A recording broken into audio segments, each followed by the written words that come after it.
Voice of आज़ाद, हक सच की आवाज़। मौलाना मौदूदी के ऊपर ये अक्सर एतराज़ किया जाता था कि वो सहाबा के हवाले से बहुत गैर मोहतात रवैया था या उनके हवाले से कोई उनका गलत अक़ीदा था। तो ये हमारे हाथ में आज रसाइल व मसाइल किताब है। मौलाना मौदूदी से जो सहाबा के ऊपर तनकीद के हवाले से एक मरतबा सवाल किया गया, वो आज हम आपके सामने पेश करने जा रहे हैं। तो उसको ज़रा गौर से सुनिएगा ताकि आपको पता चले कि मौलाना मौदूदी का सहाबा के हवाले से क्या अक़ीदा था। सवाल है 850 नंबर पेज रसाइल व मसाइल की किताब से। सवाल पूछा गया, क्या सहाबा किराम पर तनकीद जायज़ है? अगर जायज़ है तो हदीस अल्लाह अल्लाह फ़ी अस्हाबी और अस्हाबी का नजूम का क्या जवाब होगा? ये सवाल पूछा, आगे मौलाना मौदूदी का जवाब मुलाहिज़ा करें। तनकीद का लफ्ज़ जिस मानी में आपने अपने एतराज़ में इस्तेमाल फरमाया है, इस मानी में तो सहाबा कराम कुजा किसी अदना से अदना दर्जे के इंसान पर भी तनकीद करना मेरे नज़दीक सख्त गुनाह है। अलबत्ता तनकीद के जो मानी अहले इल्म में मालूम व मारूफ़ हैं, इनमें अल्लाह ताला और अंबिया के सिवा किसी इंसान को भी मैं तनकीद से बालातर नहीं मानता।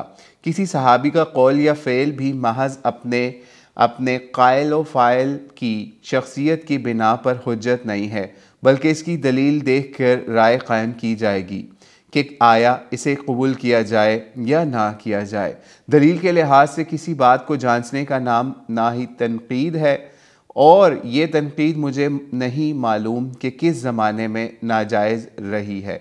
फ़िक़्ह के बकसरत मसाइल में मुख्तलिफ़ सहाबा के मुख्तलिफ़ कौली और अमली आसार पाए जाते हैं, और हम देखते हैं कि ताबीन और तबा ताबीन और आइमा मुज्तहिदीन ने दलील की बुनियाद पर इनमें से किसी को कबूल और किसी को रद्द किया है।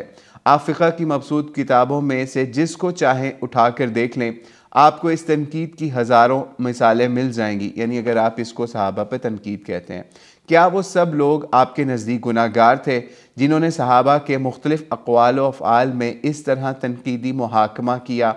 असहाबी का नजूम वाली हदीस का भी अगर आपने ये मतलब लिया है कि हर सहाबी का कौल व फ़ेल वाजिबुल इत्तिबा है, तो सल्फ़ व खलफ़ में कोई साहिब इल्म मुझको इसका कायल नहीं मिला। आपको मिला हो तो मुझे इसका नाम बता दें। अलबत्ता सारी उम्मत अपने दीन के हर मसले में बहरहाल किसी न किसी सहाबी के ज़रिए से रहनुमाई हासिल करती रही है, और यही इस हदीस का मंशा हो सकता है। तर्जुमानुल कुरान मई 1956 के अंदर ये सवाल मौलाना मौदूदी ने इसका जवाब दिया। और यहाँ पे ये भी चीज़ समझ लीजिए, मौलाना मौदूदी ने तो उसको एक्सप्लेन नहीं किया कि ये जिस साइल ने, सवाल करने वाले ने रवायत असहाबी का नजूम का हवाला दे के बात पूछी थी, तो ये रवायत भी उसूल मुहद्दिसीन के हवाले से सही दर्जे के ऊपर फायज़ नहीं होती। कोशिश करेंगे इसकी भी तहकीम या तहकीक आपके सामने लगा दें।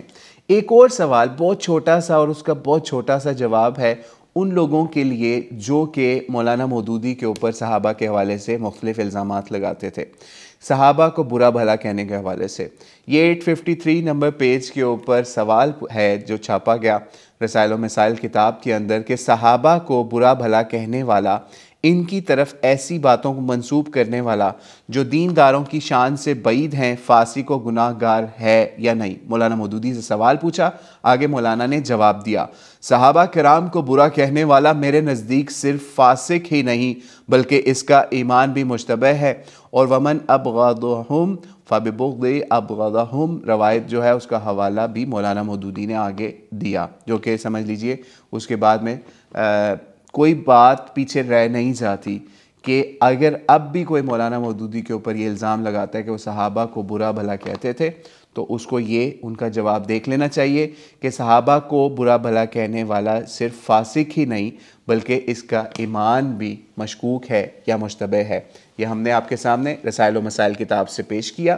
तो अल्लाह ताला से दुआ है कि जो लोग भी मौलाना मौदूदी के हवाले से ऐसी गलत सोच रखते हैं कि वो सहाबा के ऊपर तनकीद करते थे, बुरा भला कहते थे, तो उनको पहले अपने मुहद्दिसीन, अपने मौरख़ीन, अपने फ़ुक़हा, अपने सुलहा सबको देखना चाहिए, फिर मौलाना मौदूदी के ऊपर आना चाहिए कि तनकीद का जो मानी उन्होंने लिया है वो क्या था और मौलाना मौदूदी ने उसी को किस तरीके से फ़ॉलो किया। वल्लाहु आलम बिस्सवाब। अस्सलामु अलैकुम व रहमतुल्लाहि व बरकातुहू।